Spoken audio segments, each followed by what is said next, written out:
recap quickly what we did last week. We were busy with a sin scenario, and then Romans 8 verse 1.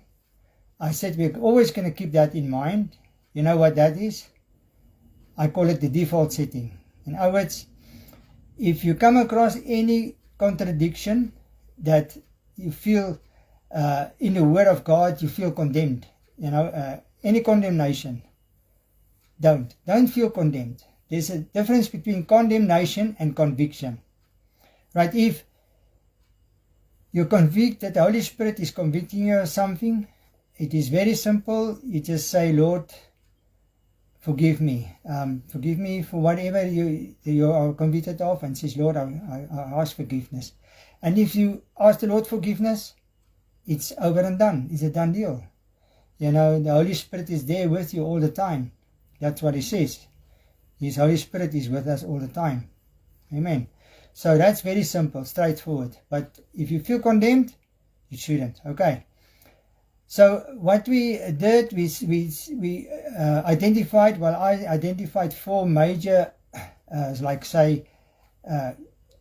major sins that are identified in Scripture. So, but there could be more.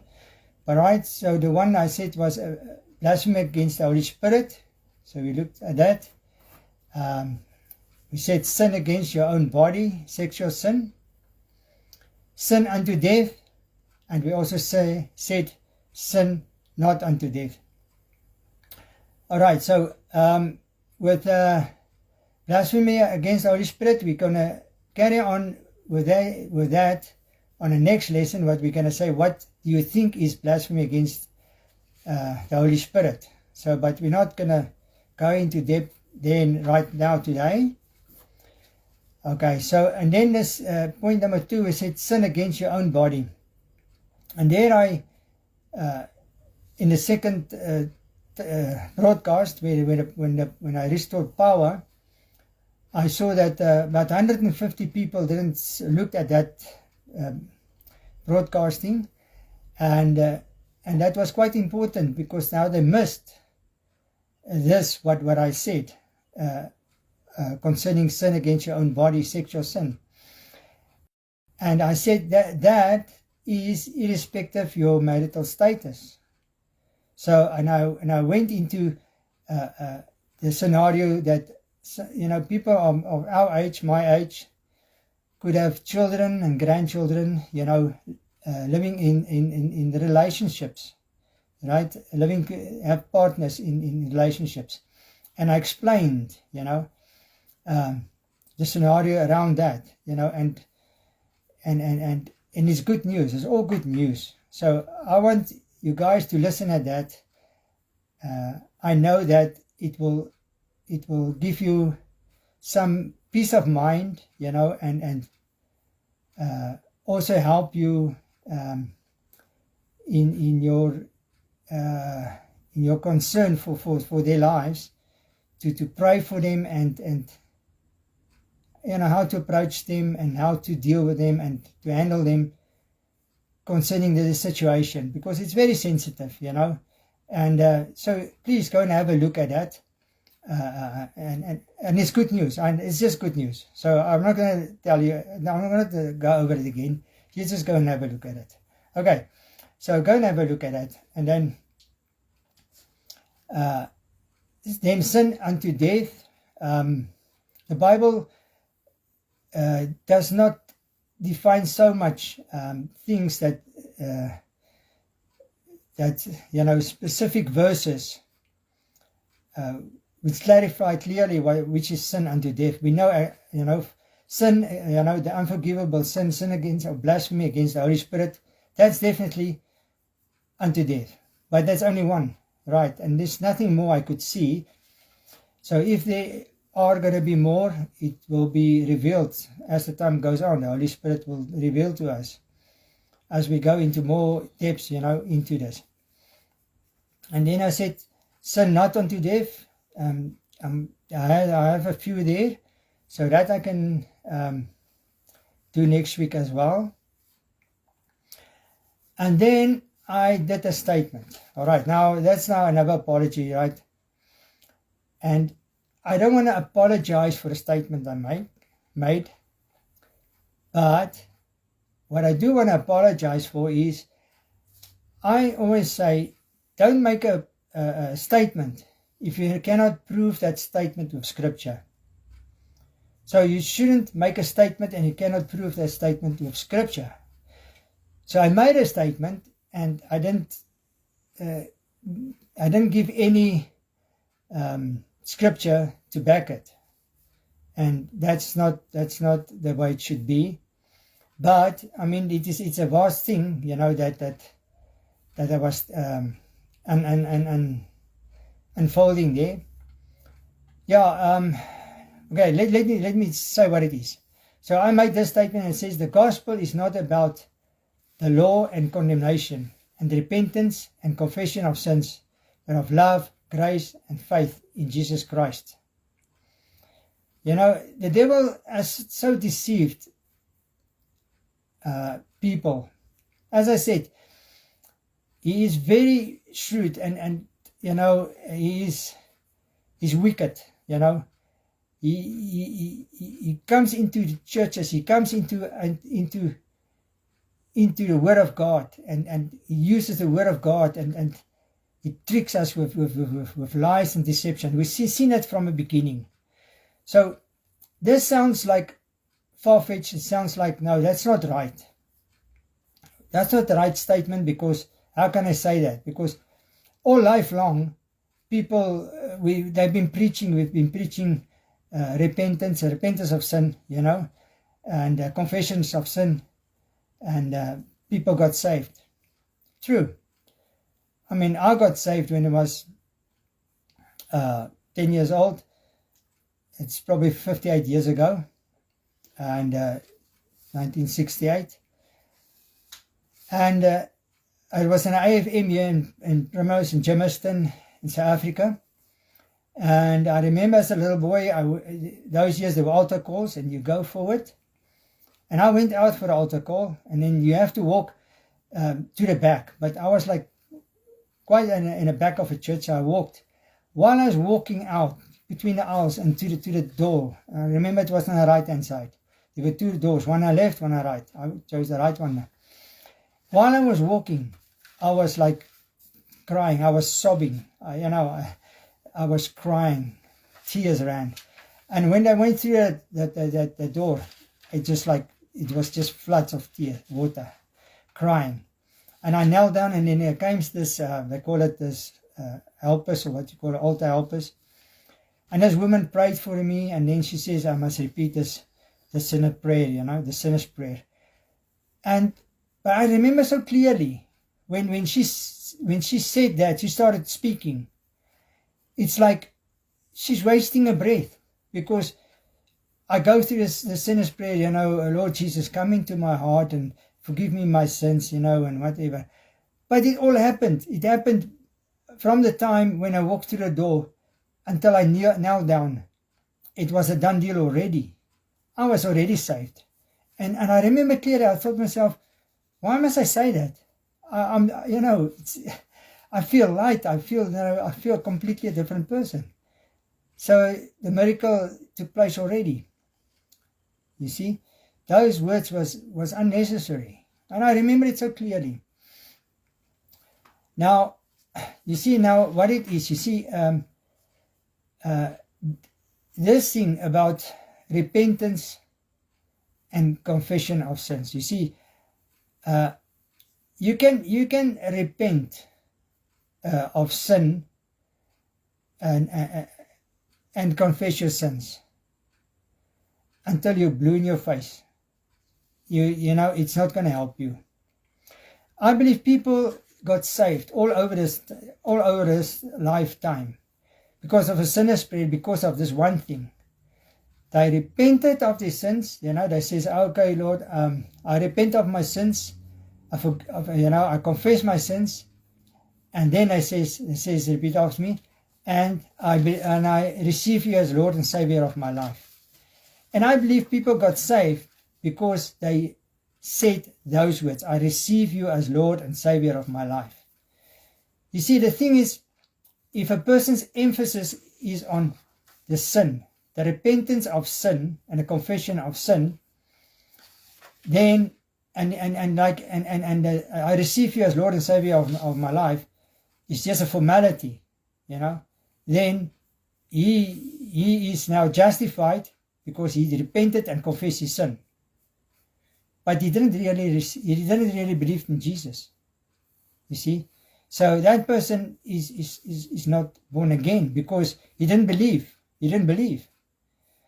And it's clear, I mean, the scripture says, they asked when Paul and Silas were in prison, and then they came out and they were released, and the jailer wanted to kill himself, and he says, don't do it. And then he says, okay, sirs, what must I do to be saved? He says, believe in the Lord Jesus Christ and you shall be saved, you and your household. What did he say? Believe in the Lord Jesus Christ, you shall be saved. He didn't say repent of your sins. He said believe in the Lord Jesus Christ. So the emphasis must be on the believing, the belief in the Lord Jesus Christ, and you shall be saved. It wasn't on the emphasis is not on sin and repentance of sin. All right, I think it's very clear. But I'm gonna give you scripture, and I'm gonna give you a bit more. All right, just to enhance what I was just saying. Yeah. All right. So yeah, that's a scenario. That's two scenarios. So one scenario is people can say, "No, I've repented." Jesus never said that go ye into the world and go and make converts and teach them all I taught you. No, that wasn't a Great Commission. He says, go ye into the world, right, and make disciples and teach them all that I have commanded you. Right. He says, make disciples. So people needed to believe in Jesus in order to be saved. Now he's a disciple. Jesus doesn't want somebody's sins. He doesn't want you to give your sin to him, because he can do nothing with your sin. Your sins he dealt with 2,000 years ago on a cross. He doesn't want anyone's sins. He's not interested in your sins. He dealt with that. He wants your life. He wants you to surrender your whole life to him. If you don't surrender your life to Jesus, you're not saved. You cannot say, I give you my sins, but I keep my life, and I'm going to live my life the way I want to live it. You dilute yourself. It's not going to work. You might as well not do anything and just live your life and enjoy your life, your sinful life. But you know what you're going to head for. Jesus said in his Pharisees, if you don't believe that I am he, you're going to die in your sins. So you have to believe in Jesus. So the gospel needs to be presented in such a way that people need to believe in Jesus Christ. All right. That is the gospel. People have to believe and receive Jesus Christ as Lord and Savior. They shall be saved. And the gospel needs to be presented in such a way so it's able for people to receive him as Lord and Savior. Right, and now I'm talking to all the pastors and preachers and evangelists and everybody out there. That is the right way. There is no other way. That is the right way, the correct way. The other way is wrong. The other way does harm to the kingdom of God and enhances the kingdom of darkness. Because a lot of people have been hurt, are out there. I told you already. The Lord Jesus wants me to come to those people that down on the wayside and the byside, and to pick them up and bring them back. So you that's been there and says, well, I've confessed, I did a sinner's prayer, it doesn't work, there's no God, This is for you. This is for you because tonight you've heard the truth. And tonight you can say, okay, that's the truth. So, Jesus, I need you. Come into my life. And that will seal the deal. That will do it for you. All right, just do it then, in Jesus' name. You just do it. All right, and then you're in. Okay. And then you can continue with your life. Then you'll know then you'll know you're going to go to the Father. When you put down your head, you'll be there with Him. Amen. You will know that then. Amen. So that is very serious, very important, very important. And okay, so I promise you I'm going to give you some scripture or some more explanation, although I think it's already clear. But Jesus said, Romans 14 verse 17, for the kingdom of God is not eating and drinking, but righteousness, peace, and joy in the Holy Spirit. Now, the kingdom of God is not any different. There's no difference between the kingdom of God and coming to the Lord and you know, and believing in the Lord Jesus Christ, or salvation, right? Salvation and the kingdom of God is the same scenario, right? So if the kingdom of God is not eating and drinking, so in other words, it's not tangible things, it's not something you do, right? Kingdom of God is not eating and drinking. So the kingdom of God is not tangible things. So, you know, eating is tangible, drinking is tangible, and it's something you do. But righteousness, peace, and joy in the Holy Spirit. So what is the kingdom of God? It's righteousness, peace, and joy in the Holy Spirit. So what is the kingdom of God? It is spiritual things. It is things that's been established by and through the Spirit, the Holy Spirit. All right. It's not established through man's effort, man's doing, you know, or anything that's tangible. So if the kingdom of God is that, then salvation should also be similar. It should also not be repentance of sin, which is you do, man to repent of his sin, or confession of sin. If you want to say, the Bible says, 1 John 1 verse 9 says, you know, confess your sins, you know, and He's just, faithful and just to forgive us all our sins and cleanse us from all unrighteousness. And use that for an unbeliever to come into the kingdom. You're taking 1 John 1 verse 9 out of context. Because 1 John 1 verse 9 is not for an unbeliever, and it's not for someone to be born again or to be saved. All right. 1 John 1 verse 9 was for believers, for Christians, for the church. You know, go and read it. It's 1 John. It's not John. It's 1 John. It was already a letter to the churches and so on. And it was for people that fell into sin. So it's Christians that fell into sin.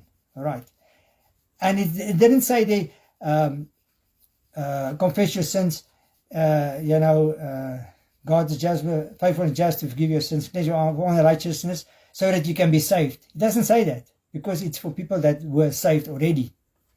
Okay, so 1 John 1 verse 9 is only for believers. All right, not for the unbeliever. The unbeliever does not have to repent and confess their sins.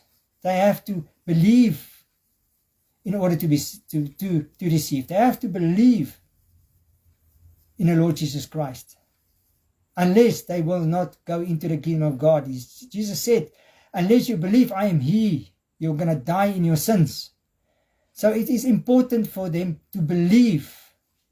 Right, and there's some more. I mean, this is just a cherry on a cake. I mean, I'm going to confirm it over and over a few times through this course. Okay? I'm going to give you a breakdown of this course just now, what it is about. I meant to do it a bit earlier. So, yes, you are with me. So, in other words, the kingdom, if salvation, right, or the gospel is then not also repentance, which is tangible, or confession of sin, which is man's doing something, you know, from the flesh side, but it is faith and belief, you know, grace, faith, all those things that I said. Believe in the Lord Jesus Christ. It is faith in Jesus Christ and believe in Him and receive Him. And and love and peace. All those things are from the Spirit. So that is salvation. So salvation is then ours, just believe in the Lord Jesus Christ. Believe in Him. I already said it over and over.